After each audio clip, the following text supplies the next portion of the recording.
Olá, muito bom dia a todos. Dia da eleição, sejam novamente bem-vindos. Vou dar aqui hoje uma rápida descrição, então, quanto às etapas e o cronograma do desenrolar deste período entre eleição em si e a efetivação, a inauguração da nova presidência. Primeiramente, destacar que já milhões de pessoas, quase um terço das pessoas, já votou nestas eleições, já que nos Estados Unidos pode-se votar tanto antecipadamente presencialmente ou por correio, se você souber que estará ausente no dia da eleição em si. Alguns estados já contaram assim de maneira antecipada quase 2/3 do volume total esperado de votos deste ciclo. Pelo menos 9 estados já têm mais da metade de todos os seus votos esperados registrados de maneira antecipada. Na Carolina do Norte, então, em torno de 2/3 de todos os votos esperados no estado já foram feitos de maneira antecipada, o que é muito próximo ao que aconteceu em 2020. Na Geórgia, o número é 57% e está igual ao que aconteceu no último pleito. Em Nevada, muito próximo aos 56% anteriores, assim como na Arizona, 52%.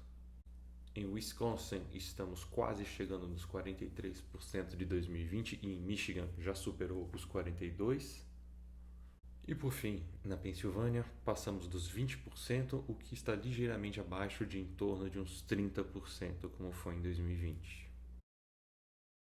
Então a eleição americana já começa meio estranha para não americanos, já desde antes do dia da eleição em si. Já tem gente votando e votos sendo recebidos e estocados para a contagem posterior no dia da eleição, semanas antes da data em si. É claro que existe o potencial risco de alguém tentar manipular esses votos estocados e deixados de lado, mas pelo menos até onde sei, até hoje não existe nenhum tipo de prova que indique que este seja um fenômeno ou mesmo que tenha acontecido. O que transcorre efetivamente, e será com certeza um problema este ano, são problemas na contagem devido a erros humanos, sobrecarga logística devido a restrições quanto ao pré-processamento de cédulas eleitorais, sistemas de trava de detecção de fraude que tornam o processo mais lento, mas mais transparente, e, neste ano em especial, maiores exigências de comprovação de documentação para votar. Aqui, voluntários MAGA trumpistas podem usar suas redes sociais para induzir comoção social acusando fraude ao qualquer e todo atraso, erro ou mesmo qualquer coisa. Já existe todo um exército online de pessoas mal intencionadas colocando qualquer ocorrência para semear discórdia em todo o processo, como por exemplo uma entrega rotineira de cédulas que foi narrada e espalhada por milhões como uma coisa extremamente suspeita acontecendo. Nesta empreitada, certamente serão auxiliados pelo hiperpartidário dos excrementos e por vários agentes russos que estão felicíssimos de ver o caos nos Estados Unidos e no mundo ocidental como um todo. A depender da comoção, ameaças e intimidações a agentes eleitorais devem ocorrer frequentemente, dado o histórico de 2020. Um fator que certamente não ajuda e que para nós também é estranho é o fato de que alguns estados, inclusive, permitem receber votos depois da data da eleição em si, alguns até 9 dias depois. É uma coisa bem especial, bem peculiar, mas esta é a consequência de um sistema efetivamente federalista ao invés de uma eleição centralizada. Além destas etapas normais padrão das eleições americanas, onde já se pode gritar e fazer muita confusão, se as pesquisas estiverem certas, é quase impossível que não haja recontagem de votos em vários condados, seja por petição ou por gatilhos automáticos legais mesmo. Mais uma etapa na qual o andamento célere da eleição pode ser atrasado. Em seguida, membros de conselhos podem decidir colocar seu partidarismo à frente de seus deveres e atrasar ou mesmo se recusar a certificar os resultados das eleições, novamente criando um ar de anormalidade nas eleições.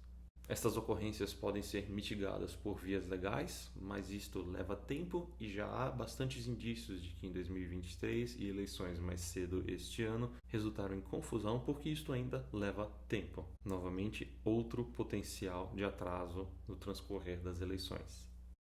O prazo efetivo para que qualquer contestação seja analisada e que todos os resultados sejam certificados é 11 de dezembro, a mesma data em que são apontados os representantes dos colégios eleitorais de cada estado, que efetivamente darão seus votos e elegerão o presidente. Este é o calendário oficial, então teremos mais de um mês onde oficialmente pode se levantar toda e qualquer sorte de ocorrência, investigar qualquer tipo de denúncia. Existe tempo de sobra e mesmo assim é provável que, caso o resultado não agrade a Trump, as coisas levem muito mais tempo e se tornem uma confusão. E de todo modo, um mês já é tempo o bastante para causar muito transtorno. Em seguida, então, os representantes eleitorais dos estados se encontram no dia 17 de dezembro no colégio eleitoral, e aqui as coisas não devem ser tão confusas. Uma lei de 2022 torna praticamente impossível aquela algazarra de 2020 do Trump, onde seus aliados tentaram submeter listas falsas de eleitores, mas é sim possível que alguns representantes do colégio eleitoral se recusem a votar conforme seus constituintes, como aconteceu, por exemplo, em 2016. Estes casos, contudo, são um punhado e só causariam problema em caso de um resultado realmente muito apertado, como 269 a 269, o que não é impossível, mas é extremamente improvável. Mas basta, por exemplo, que 3 dessas pessoas não cumpram seu dever e a diferença sendo de apenas 2 pontos percentuais mudou completamente o resultado. Legalmente pode ser o caos, já que estados como Pensilvânia e Geórgia nem dispõem de provisões legais para punir estes eleitores sem fé. Da mesma forma que tentaram obstruir a aprovação no Congresso em 2020, fanáticos trumpistas podem tentar impedir esta etapa com violência, já que os representantes do colégio eleitoral se encontram presencialmente todos em uma mesma localização, até onde sei pública. Os resultados do colégio eleitoral, então, serão recebidos pelo Congresso no dia 25 de dezembro. E então chegamos à famosa data de 6 de janeiro, onde o novo Congresso eleito finaliza o formalismo eleitoral, oficializando a vitória. Não é impossível que alguns membros de ambas as câmaras contestem a eleição, mas é quase impossível que seja por maioria. Caso o cenário de empate em 269 votos ocorra, as comitivas estaduais aqui votarão quem é o presidente, o que provavelmente dá uma vantagem ao Trump, já que existem mais estados, numericamente, vermelhos, embora haja mais população em estados azuis. Dados os incidentes de 4 anos atrás, é muito provável que a Casa Branca e o Congresso tenham todo um sistema de defesa, tenham o exército até colocado a postos para proteger a estrutura e a cerimônia, mas esta cerimônia também foi realçada como um procedimento meramente formal nesta mesma lei de 2022.